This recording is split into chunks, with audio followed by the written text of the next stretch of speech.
How's she going right there, eh? It's Denny here from Denny Loves You Outdoors. Back up at the woodlot, working on a couple of things today. Drove up here with the dozer and plowed up the mountain, and that's the first time I've ever done that with the dozer, and it worked pretty good actually. It's a fairly steep hill, and there's a lot of ice that runs down that road. And yeah, so quite pleased with that. And I was up here double checking on the pond. So the pond is still holding. And we did have quite a big rain event last weekend. You can see all the leaves and everything that came down from, you can see that little stream goes that way and right up that gut. And so a bunch of leaves and the water kind of washed through, ripped through the ice. So I'm suspecting that the water laid on top of the ice, and then luckily there's enough outfall pipe to handle it, and a little bit washed over right on the other side where I surcharged it. And so I'll take care of that. Hopefully I can get to that before that kind of happens again, if we get another rain. And what I just finished doing, so I've been doing some kind of like deer management, I guess. So I mentioned in a video quite a while ago, we hinge cut quite a bit in through there years ago, and a lot of it didn't take. And so I thought I'd try it again.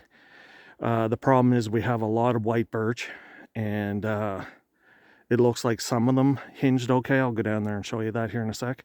And there's some mountain ash.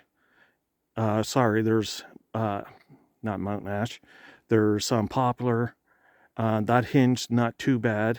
Some beech and some ash. And yellow birch. Yellow birch hinged not too bad either.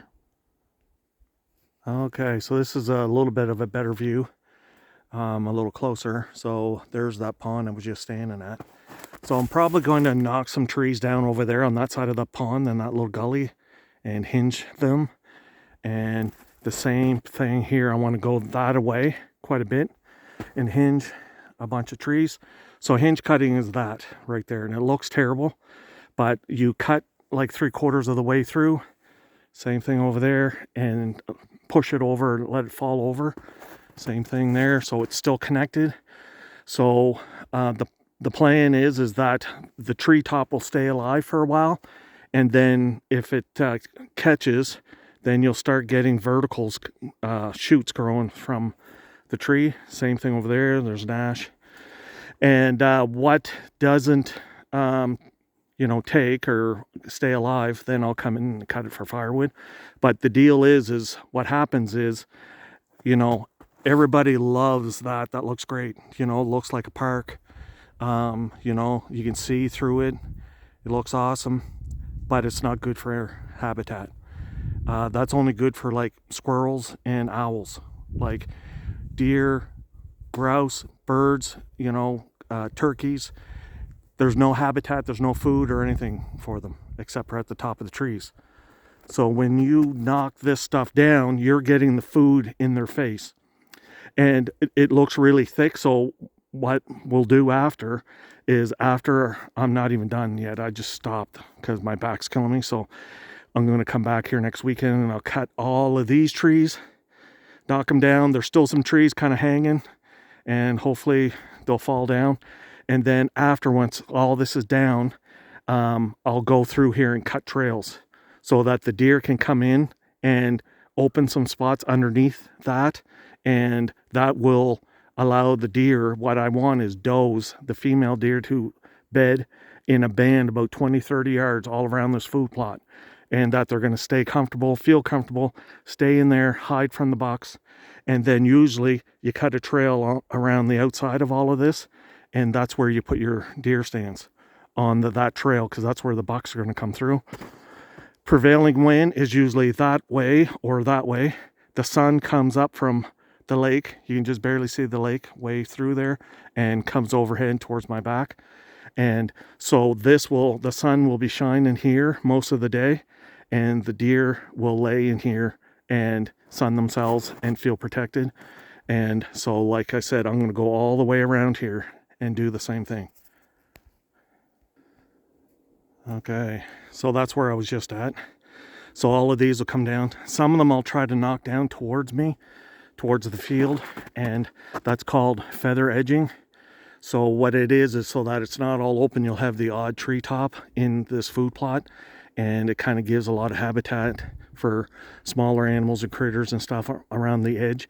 And that's what the animals like, is edges. You know, you don't want this wide open. Farther down, what I'll do is I'll keep working my way down and keep knocking some trees down, but this will thicken right up. What doesn't hinge right or correctly, I'll cut it right down at the stump, and then the shoots will come up, and then you'll have growth growing, about 4 or 5 feet within a year or two. Okay, right on the edge of the field here, there's some nut trees and some apple trees. So this is something like this feather edging. So then what'll happen is I'm going to go through here, keep cutting this. Let's see, there's a box scrape rub right there on that tree. So that's promising. I'll leave that there. But I'll cut all this in here. And I mentioned quite a while ago, right in here, I'm going to be cutting a trail. And this is going to be a dam. I'm going to make this a dam, because way over in here, this will be another pond. And a few videos ago, I was up here before the winter, and I was knocking these trees down. I just knocked down a few more to get some more sunlight into these apple trees all along the edge. Those two there are dead. So right along the edge, which is going to be the pond edge, I cut them all down. But all of that stuff down in there where that bowl is, where I want to make that other pond. I'll show you that here in a sec.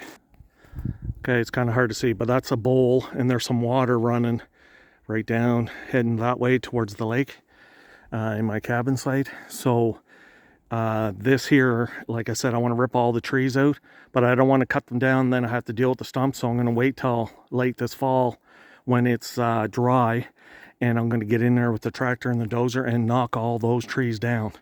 So I'll start in the center, push them all through, and have like a trough, and just keep pushing the trees with the stumps and the root ball all the way out over where I want to put the dam, and then I'll cut the stumps off, leave them there, and then collect all the firewood. But that's a fairly good size pond, and the elevation here, I'm higher here obviously, in the same deal over there, that's all bedrock. So I'll have to put a dam over there, and then a dam over here.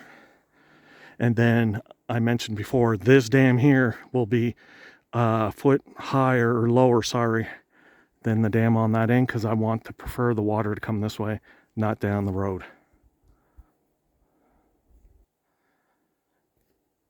There's the dozer. Like I said, it worked pretty good coming up the mountain. There's the pond, and hopefully you can see that. I'm going to try to zoom that in, but you can see the little stream coming down through that mountain, or that valley, I guess. And there's the deer stand, which we call the dollhouse. Got to put some more tar paper on that. And then that's where I came up, and I knocked a bunch of trees down there also. Okay, so here's the other end of that new pond, which I'll put a dam right across there.